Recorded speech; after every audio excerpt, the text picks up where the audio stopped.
ഒരു പ്രൊമോ ഇപ്പൊ വന്നിട്ടുണ്ട്. അതില് നമ്മുടെ അനുമോള് ഇന്നലെ അല്ലെങ്കിൽ അവിടെ ഗ്രൂപ്പിലുള്ള അല്ലെങ്കിൽ മസ്താനി വന്നിട്ട് സ്ട്രെയിറ്റ് അവിടെ ഒരു സംസാരിച്ചിട്ടുണ്ട് നമ്മുടെ ആര്യനും ഗിസേലുമായിട്ടുള്ള ഒരുമിച്ചുള്ള കിടത്തവും കാര്യങ്ങളൊക്കെ. അപ്പോ അനുവും അവിടെ ഡിസ്കസ് ചെയ്യുന്നുണ്ട്. പക്ഷെ ഇന്ന് ചെറിയൊരു പ്രൊവോക്കേഷന്റെ ഭാഗമായിട്ട് അനു അവിടെ പറയുന്നുണ്ട്, ഞാനിത് മിണ്ടാണ്ടിരിക്കുകയായിരുന്നു, പുറത്ത് ഇവനും എനിക്കുമൊക്കെ ഒരു ലൈഫ് ഉണ്ടെന്നുള്ളതിന്റെ ഭാഗമായിട്ട് മിണ്ടാതിരിക്കുകയായിരുന്നു എന്ന് പറഞ്ഞിട്ട് കുറച്ച് ഇൻഡീപ് സെൻസിറ്റീവ് ആയിട്ടുള്ള കുറച്ച് സീരിയസ് ആയിട്ടുള്ള കുറച്ച് തിക്കായിട്ടുള്ള കാര്യങ്ങൾ സംസാരിക്കുകയും അതിന്റെ ഭാഗമായിട്ട് ആര്യൻ കട്ടക്കലിപ്പായിട്ട് അനുവിനെ പിടിച്ച് തള്ളുകയോ തല്ലുകയോ രീതിയിലുള്ള ഒരു ഫിസിക്കൽ അറ്റംപ്റ്റ് അവിടെ നടന്നിട്ടുണ്ട്. പ്രൊമോയിലാണ് അത് നടന്നിരിക്കുന്നത്, പ്രൊമോയിലാണ് അത് കാണിച്ചിരിക്കുന്നത്. അപ്പം അടിയാണോ പിടിച്ചു തള്ളിയതാണോ എന്തോ അറിയത്തില്ല. ഗിസലിന്റെ ഭാഗത്തു നിന്ന് ഒരു തള്ളു കിട്ടിയുള്ളൂ അനുവിന്. പക്ഷെ ആര്യന്റെ ഭാഗത്തു നിന്ന് ആര്യൻ ഇപ്പൊ ഇതിനു മുമ്പും ഒരു ഡിസ്കഷൻ ഒക്കെ ഉണ്ടായിരുന്നു, ഫിസിക്കൽ അസോൾട്ട് നടത്താം, അത് കഴിഞ്ഞിട്ട് സോറി പറയാം എന്നൊക്കെ ഉള്ള ഒരു സംഭവങ്ങളൊക്കെ ഉണ്ടായിരുന്നു.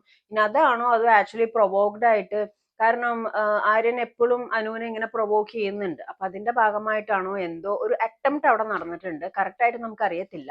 If it is A physical assault അല്ലെങ്കിൽ നല്ലൊരു തള്ളാണെങ്കിൽ പോലും ലൈക്ക് ഒരു നല്ല ഗെയിമർ അല്ലെങ്കിൽ നല്ലൊരു ടാലന്റഡ് ആയിട്ടുള്ള ബ്രില്യന്റ് ഗെയിം ആണെന്നുണ്ടെങ്കിൽ അനുവിന് വേണമെങ്കിൽ ഫിസിക്കൽ അസോൾട്ട് എന്ന് പറഞ്ഞിട്ട് നൈസായിട്ട് ആരിനെ പിടിച്ച് പുറത്താക്കാം. ഈ ഒരു കഴിഞ്ഞ ഇതിൽ എവിഷൻ ഇല്ലാഞ്ഞിട്ടാണ്. അല്ലെങ്കിൽ എൻ്റെ ഒരു വിശ്വാസം there is A chance Aryan തന്നെയാണ് അവിടെ ഔട്ട് ആവാൻ ചാൻസ് ഉള്ളതെന്നാണ് എൻ്റെ വിശ്വാസം. കാരണം ബിഗ് ബോസിനെ കളിയാക്കിയും ലാലേട്ടനെ കളിയാക്കുന്ന രീതിയിലൊക്കെ സംസാരിച്ചുകൊണ്ട് ആര്യൻ ഔട്ട് ആവുമെന്ന് തന്നെയായിരുന്നു എന്റെയും പ്രതീക്ഷ. പക്ഷെ ഈ പ്രാവശ്യം എവിഷൻ ഉണ്ടായിരുന്നില്ല. അപ്പൊ ഈ ഒരു ഫിസിക്കൽ അസോൾട്ട് അല്ലെങ്കിൽ ഈ പറഞ്ഞത് ഉന്തും തള്ളും എന്തായാലും ഒരു സംഭവം അവിടെ നടന്നിട്ടുണ്ട്, പ്രൊമോയിലാണ് കണ്ടത്.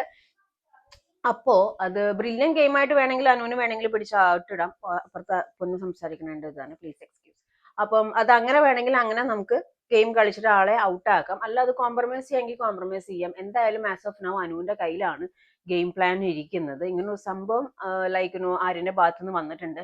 ആര്യൻ ഇപ്പൊ പറഞ്ഞ മാതിരി ഇതിനു മുമ്പേ അറിയാലോ, നമ്മുടെ ഫ്ലിപ്കാർട്ട് രൺബീർ കപൂർ ആ ഒരു രീതിയിലൊക്കെ കുറച്ച് എന്താ പറയാ, കുറച്ചൊരു ലൂസ് ഗെയിമായിട്ട് ഗെയിമിന് ഒട്ടും ഇമ്പോർട്ടൻസ് കൊടുക്കാതെ കളിക്കുന്നുണ്ട്. അപ്പം ആര്യൻ പുറത്താവേണ്ട സമയം ഏകദേശം അതിക്രമിച്ചു എന്ന് തന്നെ പറയാം. അപ്പൊ ഈ ഒരു സംഭവത്തിൽ എന്താണ് ലാലേട്ടന്റെ ബിഗ് ബോസിന്റെ ഒക്കെ ഒരു റിയാക്ഷൻ എന്നുള്ളത് നമുക്ക് നോക്കാം.